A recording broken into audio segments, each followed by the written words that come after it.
A psychic from San Mateo County appears in court tomorrow facing charges of elder theft.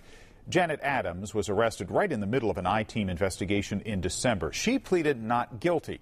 That story led two other psychics who convinced customers to give them thousands of dollars. Here's tonight's report from ABC 7's Dan Norris. This Oakland psychic goes by the name of Anthony. Hey, Anthony, how are you? Good, how are you? Good to see you. I'm Dan. Just Anthony. I don't like to use a last name. Like Fabio or Cher or... Yeah, it's more of a privacy thing. He's quite pleasant when you first meet him. Anthony will explain his special talent as a palm and tarot card reader who can see the future. Is this real? It is. It's 99.9% accuracy on all of our readings. But if you dare to ask serious questions about what he tells clients in his two psychic shops, watch out. Either get off of our properties and get the away from us before you get hurt. Really? How so, Anthony? What could have gotten him so angry? I'm going to get hurt? How so? Come inside and I'll show you. It's this secret recording. A rival family of psychics hired a private eye who sent in a decoy to document Anthony's techniques. My husband is very ill. He's not expected to live. The decoy says her husband has colon cancer, but Anthony sees something else in his tarot cards. The sickness that your husband has is not cancer. It's something on a spiritual level that has been sent towards him. It's something that has to do with the spiritual path that he's followed. And yes, it is curable. With his help, Anthony says the cancer can be gone in 2 to 3 months. He urges the decoy to come back later. When she does, she meets Anthony's associate Gina, who proposes a way to get rid of the cancer. And I have to sculpture him. Me and Anthony will have to sculpture him. She and Anthony will build a wax candle, a life-sized replica of the decoy's husband, set it on a mountaintop, and light it. By the time the candle burns down, the cancer will be gone. And how fast can we do this? In 7 days. You understand? So in 7 days, he'll be all the way better? All the way better. Then, of course, there's the issue of payment. What you're going to need is about $5,000. Okay. Is that any way that you could do this? The decoy didn't pay. Put those on. We played the secret recording for Anthony after he told us on camera that he can't cure cancer, would never disagree with a doctor's diagnosis, and would never charge a client more than $70. Explain that. I have no comment on it. Anthony ended the interview. Is this all about helping people or about taking people's money? Have a nice day. He could only hold back his temper for so long. Oh, you're a son of a mother. Get the out of my businesses. Anthony put what he called a gypsy curse on me and said, "You're going to die." I'm on the sidewalk. Get the out of my business. Gypsy curses are something of a badge of honor among law enforcement professionals who investigate psychics.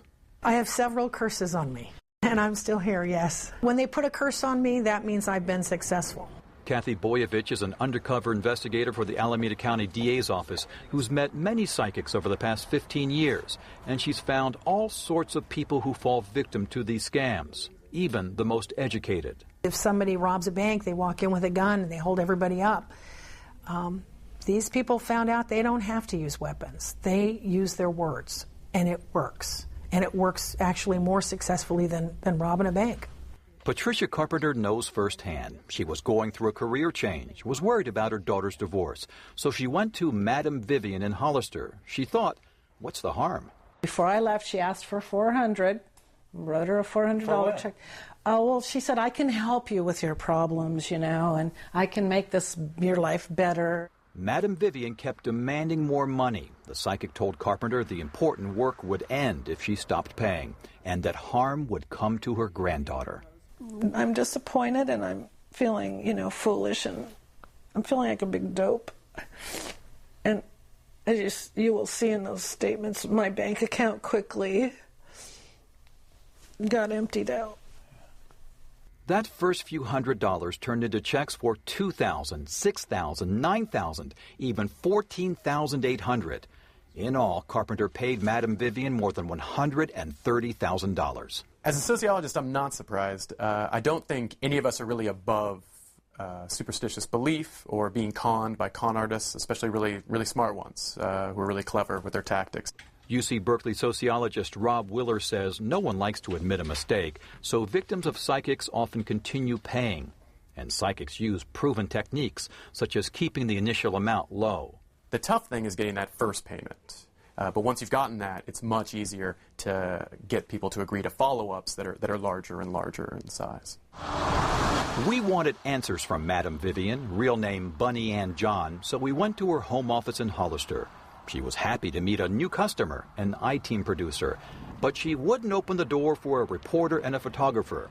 Business is apparently going well. We spotted 2 brand new cars in Madame Vivian's driveway. Later, her attorney called the I-Team and declined an on-camera interview.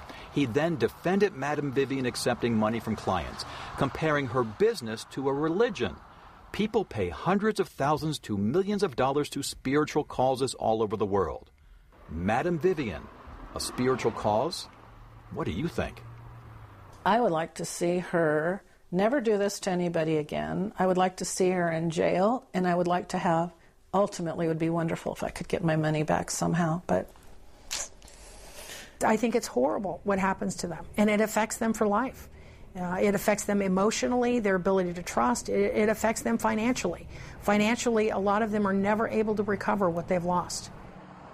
After our calls, the Santa Clara County DA's office is now investigating Madame Vivian. No charges have been filed at this point. By the way, Anthony the Psychic's real name is Peter George. He has a family connection to a well-known group of psychics with a serious criminal record. I've run that down for you in a new I-Team blog at abc7news.com. We found no information that George has been convicted of anything. For the I-Team, I'm Dan Noyes, ABC 7 News.